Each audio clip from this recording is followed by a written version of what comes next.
Chapter 14. Draco felt rather proud of how things turned out that day, especially since his minor transgressions only earned him 3 Saturday night detentions with Severus Snape, tasked with brewing basic potions for the Hogwarts supplies. To him, it was a victory, as it meant extra time with Severus and perhaps some intriguing potion practice if he played his cards well. "That's so unfair," Granger huffed when she heard, her voice trembling with indignation. "You bend the rules, and all you get is potions practice? That's more like a treat, not a penalty. And we've barely arrived at Hogwarts. Why would Professor Snape entrust a first year with restocking his stores?" Draco barely shrugged, brimming with self-satisfaction and barely a hint of remorse. "Well, Professor Snape is aware of my budding mastery in potions, you know?" As he stood near the Gryffindor table, Granger's outrage had called him over. He was now being observed by the whole place. But Granger ought to witness his brilliance too. It was rare that his plans went this well. And besides, there wasn't anyone else to boast to. "Sure, an expert indeed," Granger retorted with increasing anger. "Because you've got years of wizarding upbringing, you know it all? Draco, you and Harry risked expulsion." "Oh, I doubt that," Draco replied dismissively with a smirk.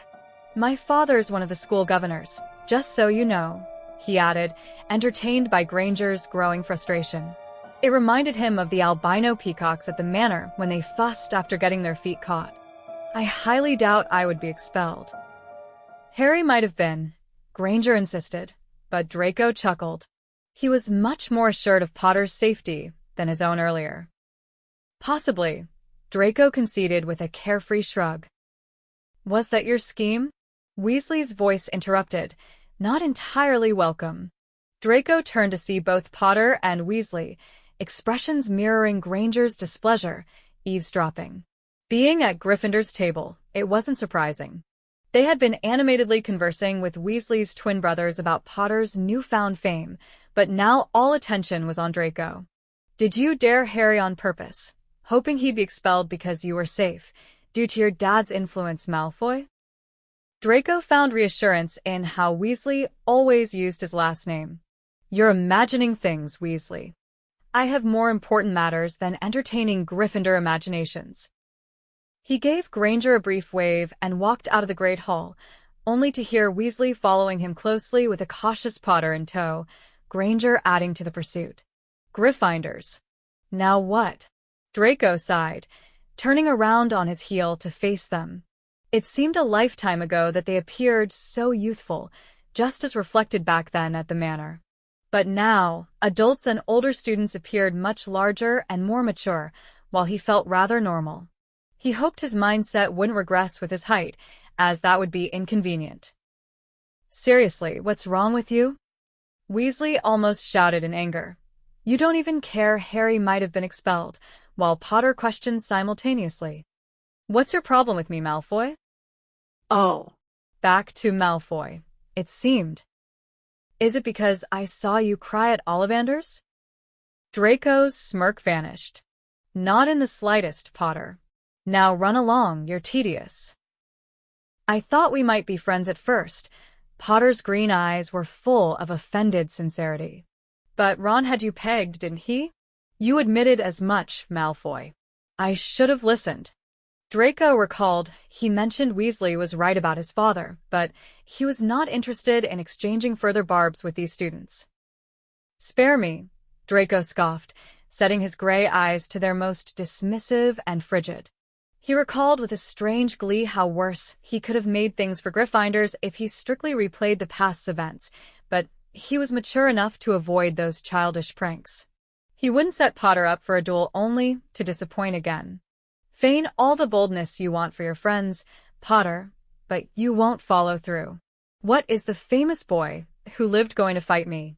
Duel me? Right, didn't think so. Now, if you'll excuse me, I have the library."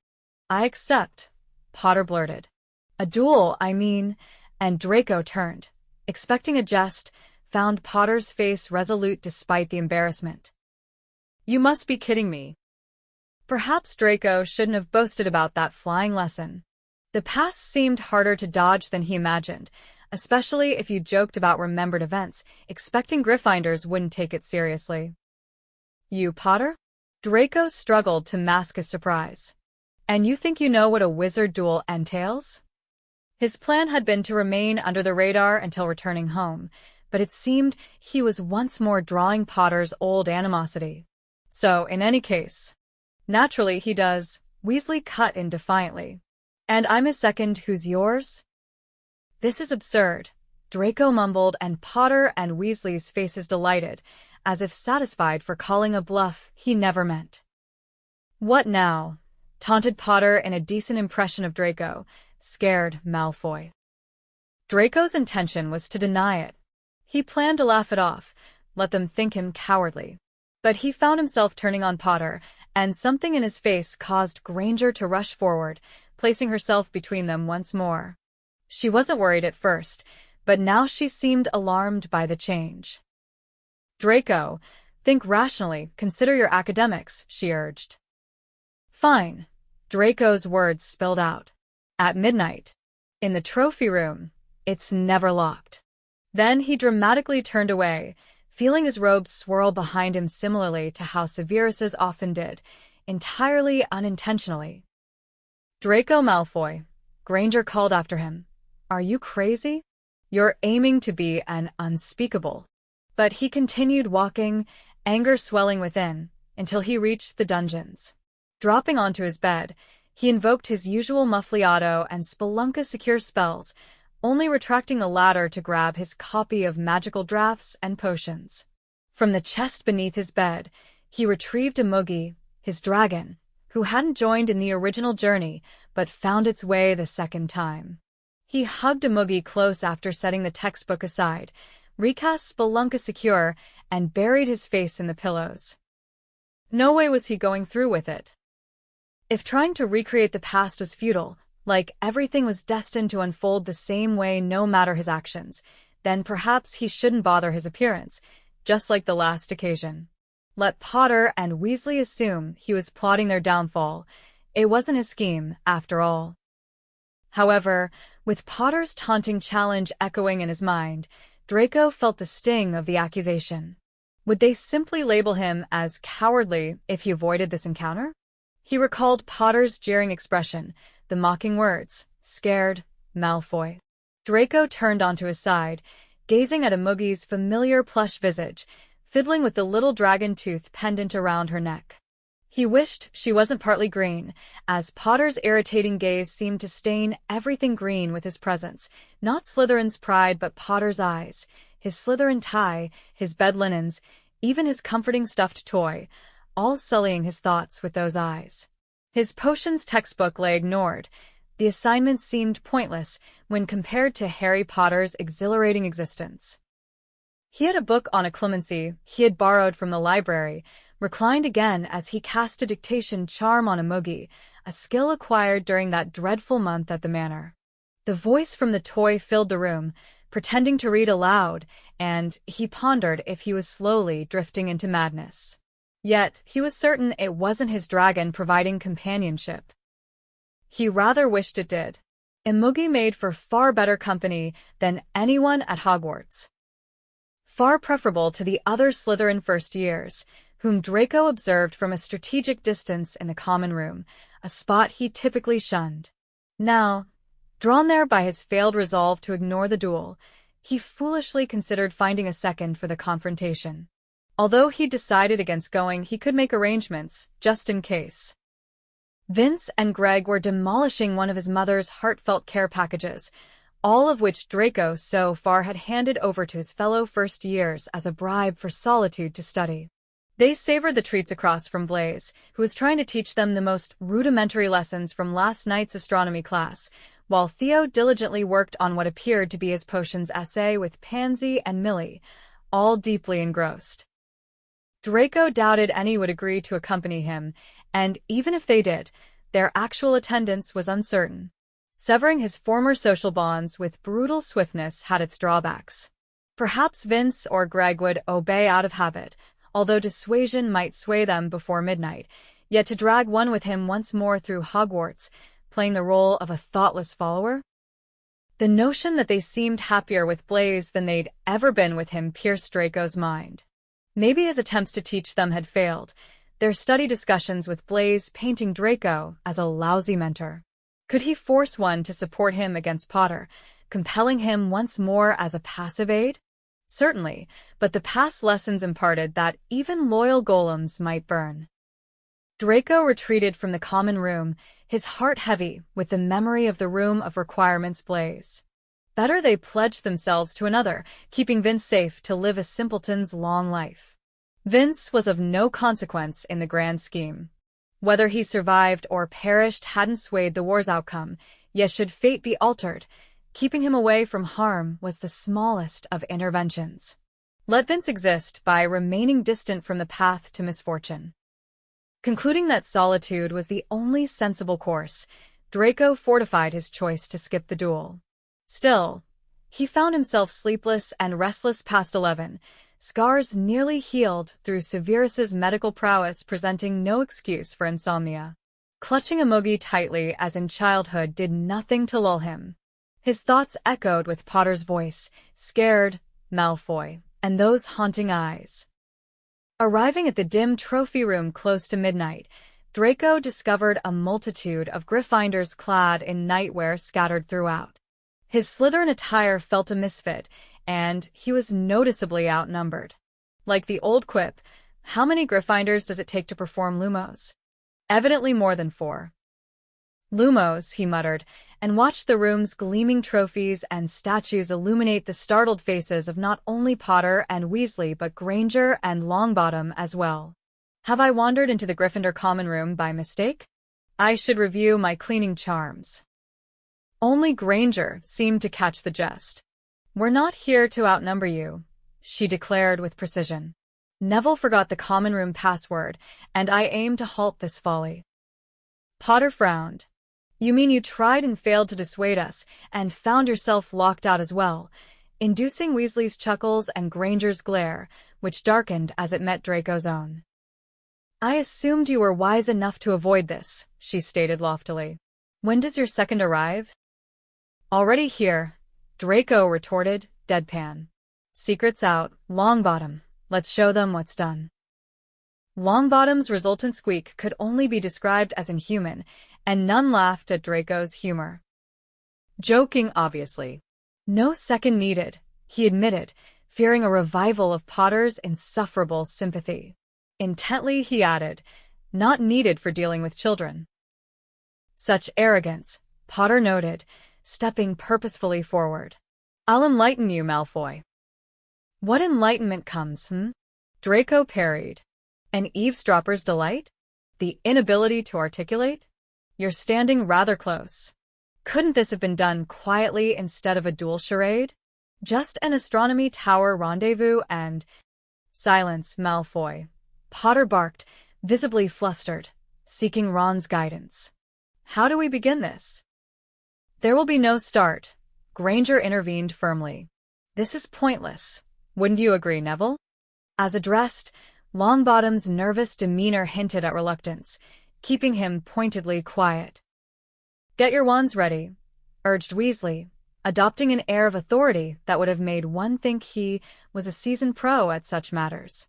It brought back to Draco a memory from the second year, snapping into focus, except it was Weasley's shaky tones filling the space instead of Severus's, a year ahead of its time. Since Potter actually heeded Weasley's advice, Draco was left with little choice but to draw his own wand as well. Draco knew he shouldn't have been bothered as he mechanically took the requisite backward steps, yet his heart drummed wildly against his ribs.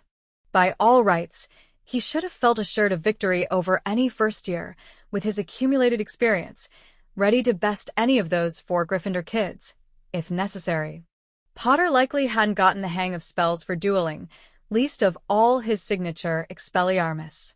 But the wand clutched within his hand weighed with history as its last act had been the grim Sectum Sempra, leaving a macabre stain in his family's garden. Control over it still eluded him, a fact he rued not honing further once he reached Hogwarts. Now, The wand bristled with unspent magic. It was as if neglect had incensed it into an eagerness that bordered on vengefulness. Even Severus had remarked that though this crooked wand lacked Aunt Bella's temperament, it might possess a peculiar character of its own. An inkling persisted, a whisper of fear that, even with his every effort thrown into the duel, some uncanny memory edge or not, he might still fall short against Harry Potter. It was a hunch borne out by history. Potter always emerged victorious, somehow, irrespective of the odds. Unlike Draco, Weasley didn't seem to hold in his best friend such staunch faith. His expression was one of doubt as Draco and Potter turned to face each other. Draco adopted a formal dueling posture, wand elevated, while Potter awkwardly mirrored him. 3, 2, 1. Weasley intoned, his voice fraught with apprehension, as though expecting their hero to go down instantly. Waiting for that countdown, Draco saw, allowed Potter's quicker reflexes to send a spell hurtling forth first. Still, Draco thwarted the attempt wordlessly, erecting a silent shield with sheer disbelief. Spungify? The eventual vanquisher of Lord Voldemort kicked off his inaugural duel with Spungify? Did Potter intend to censure Draco's sinister tendencies by rendering his attire more luxuriously soft? Granger might have swatted up already, but Potter? Apparently not. Regardless, Spungify? Fortuitously for Draco, he wasn't embarking on Hogwarts syllabus as a newbie.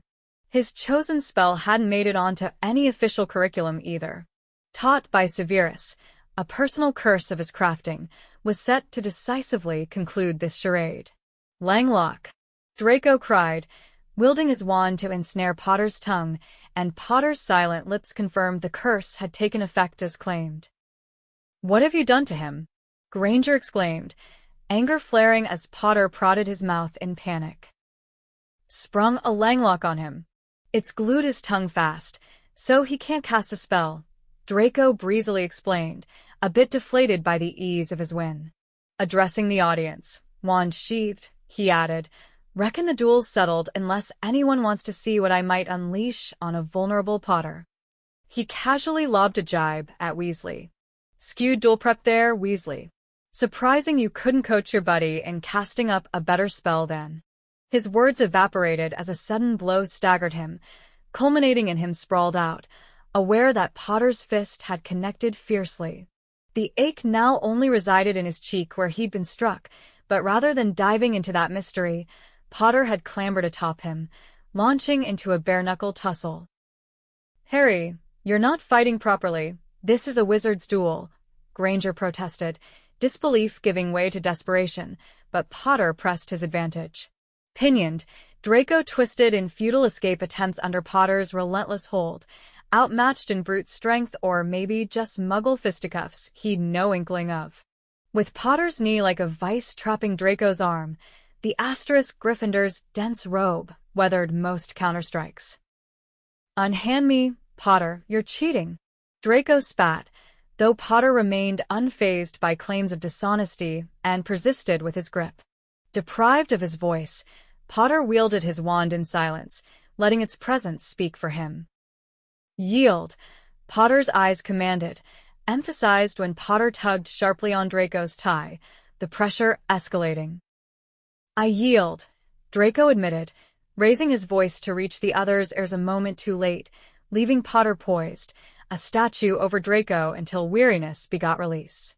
Finally, Weasley assisted him up. Potter adjusted his glasses and pajamas. "Harry, how could you?" Granger's voice carried dismay as she clung to Potter's sleeve, while Draco regained his footing. "Duel's done." Harry bagged the win. Weasley puffed, a bit shaken himself. "Draco, fix him," and inattentive to any courtesy, Granger turned on Weasley with fervor in Draco's defense.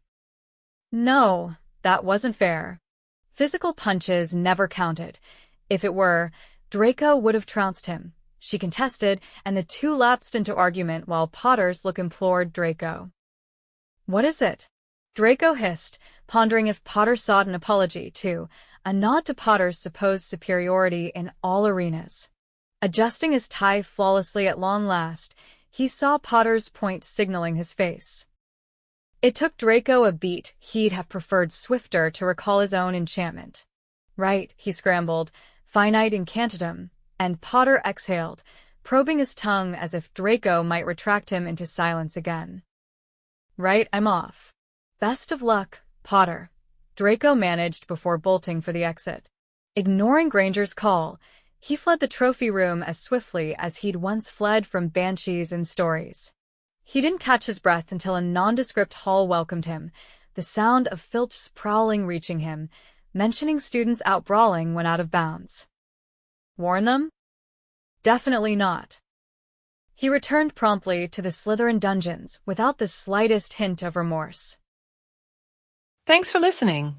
If you enjoyed this chapter, please hit the subscribe button and ring the bell to stay updated with more audiobooks. Happy listening!